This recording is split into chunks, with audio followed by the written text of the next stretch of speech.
Jay here, Stretford, Paddock. This is it. This is the big one. Manchester United versus Leicester in the Premier League. Joining me for the first time in a little while is Mr. James Young. Youngie, you excited about another mouth-watering clash? I am, only because Ruud van Nistelrooy is in charge and we seem to be able to score a few more goals. And if the League Cup game was anything to go by, it was quite exciting. Yeah, the League Cup game was a 7-goal thriller. As you mentioned there, United obviously beating Leicester 5-2. It is going to be Ruud van Nistelrooy's last game in charge as caretaker manager. Do you think that might add a little bit to it? Because you've just said there, I'm excited because of the goals. But there'll be people there, and I've spoken to a few people who all of a sudden want tickets for the game. And it's like, oh yeah, you know what? It's Ruud in the dugout for the last time. You know, there's a little bit of added something to it. Well, it's weird because I bought a ticket on United's website for the first time this season, in the sense that I saw quite a few spares on Wednesday on United's website. Maybe they just released loads of tickets, I don't know. Okay. But like, it doesn't seem like a hard ticket. But at the same time, I think people are excited to see him because it's quite a rare occasion for someone like Van Nistelrooy to be in the dugout. And he's not a player that's kind of like a Solskjaer or a Rooney, or, you know, he's a cult hero rather than like, you know, in that sort of next tier up. And I think people have more respect for him almost because of that in a way. So I think the relationship he has with the fans, because he didn't win actually that much as a player, I think people almost respect him a bit more for kind of sticking around a bit. I know he went to Real Madrid, but definitely still has that really strong bond. I mean, you saw it last night when he was walking down the tunnel. Everyone was still shouting Ruud, and like the fans still sing his name at most games, even before he was manager. So there definitely is that affinity towards him, and I think a lot of people, from a coaching perspective as well, have a lot of respect for him. I mean, a lot of fans were, I think, disappointed at how it ended with Ten Hag, but I think there's still a lot of respect in terms of his coaching staff, and I think Van Nistelrooy was one of those people that, you know, maybe thought that he was doing the right things. So there's a lot of respect for him there from the fans. Yeah, there is a lot of respect for Van Nistelrooy, and like you said there, it's weird because he played for United and Real Madrid for like 10 years, whatever, those two clubs, and yet he never won a Champions League, and he only won one title at United. For the period of time that he was there, it almost feels a little bit unlucky, because you could have been at United during that era. And that League Cup final, he was on the bench. Yeah, and he didn't even come off. Yeah, I always felt bad for him on that one. It was the game against Wigan, wasn't it? The 4-0 against Wigan. Yeah. Look, we all love Ruud van Nistelrooy, and he's done a decent job as manager.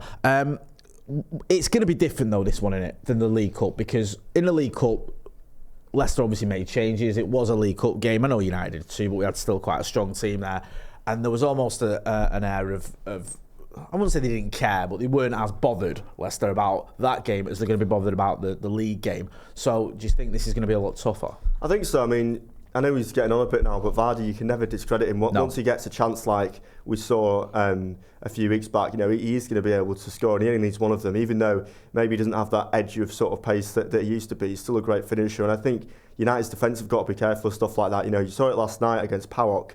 United, you know, were actually pretty unlucky not to have a goal conceded at their end, because Paddock kept coming forward, and actually thought, again, defensively, you know, they were looking pretty shaky. And I think, especially in a game against Leicester, when they've got players like Vardy going forward, I mean, we saw it in the League Cup, they managed to score a couple of times. So I think we've just got to be slightly careful in that regard. But likewise, you know, even though United have struggled for goals this season, on the counter-attack, as we saw last night, especially with the likes of Diallo, you know, they can still score goals and create stuff. So I think they should be okay. But it's likewise, you know, there's always that chance on the counter-attack at the minute at Old Trafford, and you don't want it to go all silent apart from 5,000 away fans in the corner. We've had that too many times. Yeah, we have, and like you said, it's not like you can take anything for granted at Manchester United at the minute. We're a team that, yes, under Ruud van Nistelrooy, obviously we're unbeaten, but we are still a little bit shaky in defence. I thought, I mean, it was a pretty poor finish by the lad playing for Paddock the other night when he should have done a lot better. And obviously we conceded 2 against Leicester. We conceded against Chelsea, and perhaps could have conceded more as well. So it has been a bit of a mixed bag, even though it's been quite enjoyable watching Ruud van Nistelrooy. And I think the atmosphere's picked up a little bit. It's not been amazing. It was all right last night for a Europa League game. Yeah. I've heard far worse. Yeah, the Paddock brought a real sort of vocal, buoyant group of fans as well. And United still selling loads of tickets as well. I mean, you know, I've been to Europa League games. I remember under Mourinho, where against teams like Astana, it was like 50, 60,000. It was still pretty packed. I was looking around the game on Thursday night, and I thought the stadium, and I thought this looks full. Yeah, it was good stuff. Good to see. Let's talk about predicted 11s. Before we get into predicted 11s, though, I want you lot to get your phones out, film yourself in landscape, and give us your score predictions. It's 30 seconds in landscape, score predictions, and send them to paddockmatchday@gmail.com, and we'll use that as part of our watch-along, part of our pre-match build-up. Right, let's talk then about the lineups. We've both got the same one. Very rarely happens, right? This is our predicted 11. So, in goal, we've both gone for Andre Onana. At left back, we've got Diogo Dalot. At right back, we've got Nussair Mazraoui. Left centre back, we've got Lisandro Martinez. Right centre back, Matthijs de Ligt. In midfield, we've got Ugarte, Casemiro, and Bruno Fernandes. And the front three of Marcus Rashford, Rasmus Højlund, and the man of the moment, Amad Diallo. Youngie, I'll ask you to explain yourself. I'm looking at a team, and obviously I've got the same team. I think that's the one that Ruud van Nistelrooy will pick. The only slight sort of consideration I had for me was whether he's going to go with Garnacho again or he's going to go with Marcus Rashford. You think Marcus Rashford, why? Well, I think Garnacho had a really poor game on the weekend, and I think especially against a team like Leicester, you can't afford to be missing like 2 or 3 chances like that. And I think it pains me to say it because I love Garnacho, and I think he's probably one of the most exciting young players United have had in recent years. But some of those chances against Chelsea, I was stood probably 4 or 5 rows behind that goal when he just completely scuffed it, and you just can't be doing that. So I think he needs to maybe have a couple of games out. And Diallo, there's been a lot of calls for him, and when he played last night, obviously he scored and he was really creative, and I just think at the minute he's got more of a spark, and I think especially in that position it's all about confidence. If you're in that run of form, you're going to keep wanting to play. And I think that happened with Rashford this season, when he started to score a couple of goals and he went through some okay form at the start of the season. You just need to get a run of games to continue that. And I don't think Garnacho will do him any favours just keep playing him when his form's not great. Yeah, I kind of agree. I also think that the fact that Marcus didn't start against Paddock made me think he's saving him for the Leicester game. I don't see him not playing Marcus Rashford for 2 consecutive games. I'd be very, very surprised if that happened. Rasmus Højlund, what have you made of him recently? I saw that, I won't say he's getting pelters, but I've spoken to a few people both at Old Trafford and just online who seems to be questioning him a little bit, just saying, is he quite there? And I know it's only early days and he's still a youngster, but what have you made of him so far? I don't think it's necessarily helpful that United signed him for so much money and people thought he was going to score 20, 30 goals a season. He was never going to do that. No. So it's also an issue that United don't really have a goal scorer at the minute. If there was someone up top like a Kane or a Tony that was scoring 25 goals and Højlund was sort of a sub, then it kind of would be okay. But it's a difficult situation when United have got the likes of him and Xerxes playing up front and they're not scoring any goals. I think that's a major issue in the sense that going forward, United still struggle to score from open play, and we saw that on Sunday again. The only goal United could score out of 3 or 4 chances was a penalty.